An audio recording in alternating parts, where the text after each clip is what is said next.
ছাত্রলীগ আজ দেশের বিভিন্ন শিক্ষা প্রতিষ্ঠানের স্বাধীন ফিলিস্তিনের পতাকা উত্তোলনের কর্মসূচি পালন করছে।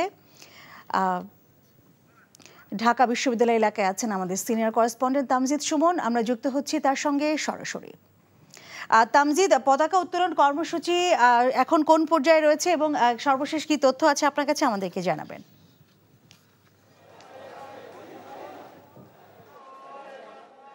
লীনা, আসলে এই মুহূর্তে ছাত্রলীগের এই যে নেতাকর্মীরা বিভিন্ন ঢাকা বিশ্ববিদ্যালয়ের বিভিন্ন হল থেকে এই মধুর ক্যান্টিনের সামনে জড়ো হচ্ছেন। এখনও কিন্তু দলে দলে ছাত্রলীগের নেতাকর্মীরা আসছেন এবং এখানে এসে যে জিনিসটি হবে যে এখান থেকে পতাকা উত্তোলন হবে এবং এখান থেকে একটি পদযাত্রা করবেন তারা। এই মধুর ক্যান্টিন থেকে শুরু করে পদযাত্রাটি কেন্দ্রীয় শহীদ মিনার হয়ে তারপরে রাজু ভাস্কর্যের সামনে পদযাত্রা শেষ করার পরে সেখানে একটি ছাত্র সমাবেশ হওয়ার কথা রয়েছে। বিকাশে কম খরচে ক্যাশ আউটের লিমিট বেড়ে 50,000, প্রিয় এজেন্টও 2টা।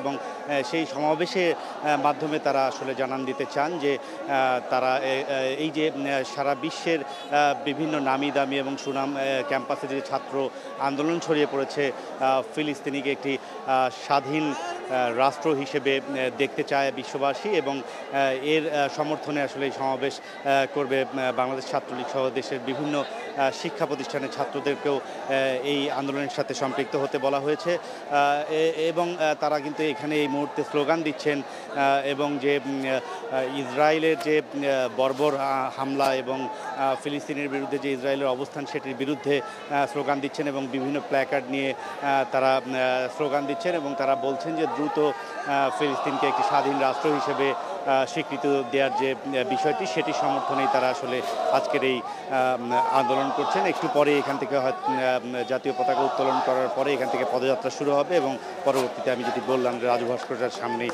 সমাবেশ করবেন তারা। লীনা, জানছিলাম ছাত্রলীগের পতাকা উত্তোলন কর্মসূচির খবর।